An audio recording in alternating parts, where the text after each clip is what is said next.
Hello everybody.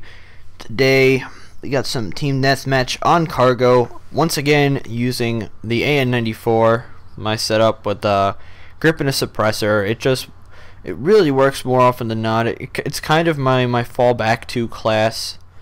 Like I had in, I think, Black Ops 1. I forget what it was exactly, but I had one class where if things weren't going right, I would, or actually no, it was COD 4 actually, my gold AK-47. Whenever things weren't going right, no matter what I was doing, I would switch to my gold AK and everything would just be okay. Everything's gonna be okay. But in moving on, hopefully you all had a great Easter. This is being recorded Sunday night. Just got back to my room at school. Came home for Easter, obviously. Had some good prime rib for dinner. I mean, I'm actually not the biggest fucking like steak guy, so prime rib to me is like, it's okay, but I prefer other things.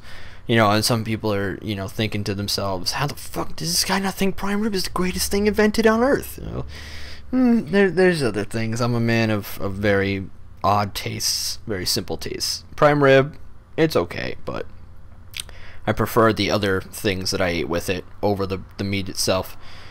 But, you know, like I said, hopefully everybody had a good Easter, had a good holiday.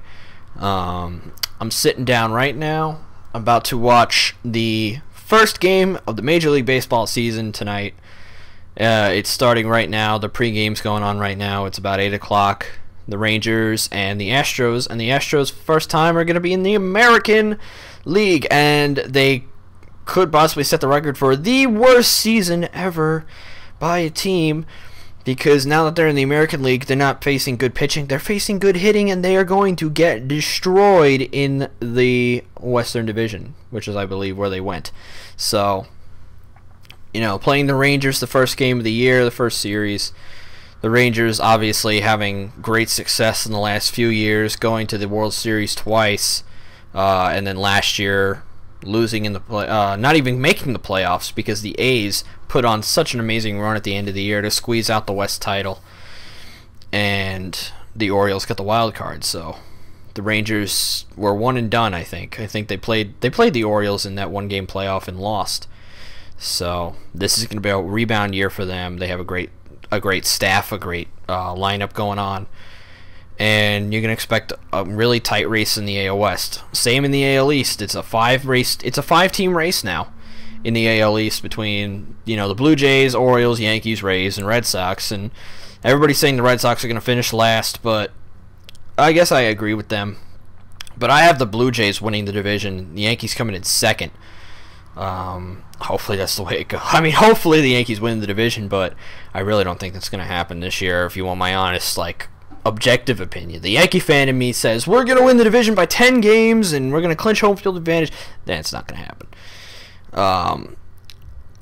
But what I want to talk about today also is, if you watch the college basketball tournament, then you know that Kevin Ware in today's game, Louisville against Duke, suffered one of the worst injuries in professional sports that I have really ever seen. Not even in professional sports, because college isn't professional, but just one of the worst injuries I've ever seen on TV. I didn't see it at first. I was actually having Easter dinner while that was going on. And then we ran back into the other room and saw him on the ground on a stretcher and get carried off. And me and my dad were just going, you know, what happened? How did he get hurt? So 20 minutes go by. I look it up on Reddit, because I knew that Reddit was going to be one of the first places to find it, because the TV stations were all being like, it's too gruesome, we can't show it again, it's too nasty. So I found it on Reddit, found it on a YouTube link. My God, that injury looked devastating. I mean, obviously enough. One, it's a broken leg. Two, it's a compound fracture of the leg. And if you don't know what that means, a compound fracture is when the bone protrudes out of your skin. So, like, if you break your wrist, it could be like, if you play Assassin's Creed: The Hidden Blade, you'd have bones sticking out of your wrist. It's not pretty. It's not pretty at all. But I'm a really strong stomached guy. I don't get queasy when I look at injury. I don't suffer from any of that. You know, people are freaking out, like crying and stuff, and I understand. Like if you're his friend, or if you're his teammate, or even his coach was crying, Rick Pitino was crying. I mean, I don't get like that at all, but you can't help but feel for the guy. I mean, this is a kid who has his whole future ahead of him in professional basketball. He's got another year at Louisville next year. I don't know what year he's in, but he's not a senior, I know that. And you're in the Elite Eight of the NCAA tournament, and you go to block a shot, and you come down. I mean, I was tweeting out, you know, people are just going like, oh, this is horrible, we pray for him and stuff. I was giving, like, as I blow up this barrel here to get this guy. Oh, you thought you could hide behind the barrel. It'd be a shame if someone blew it up.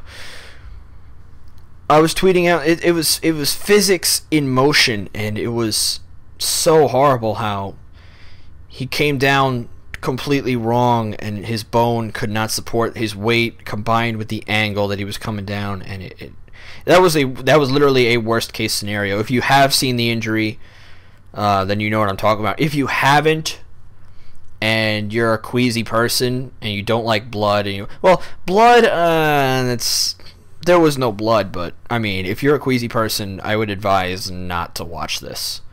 But if you think you can handle it, then take a look. You know, hopefully, I tweeted out, you know, hopefully he gets better.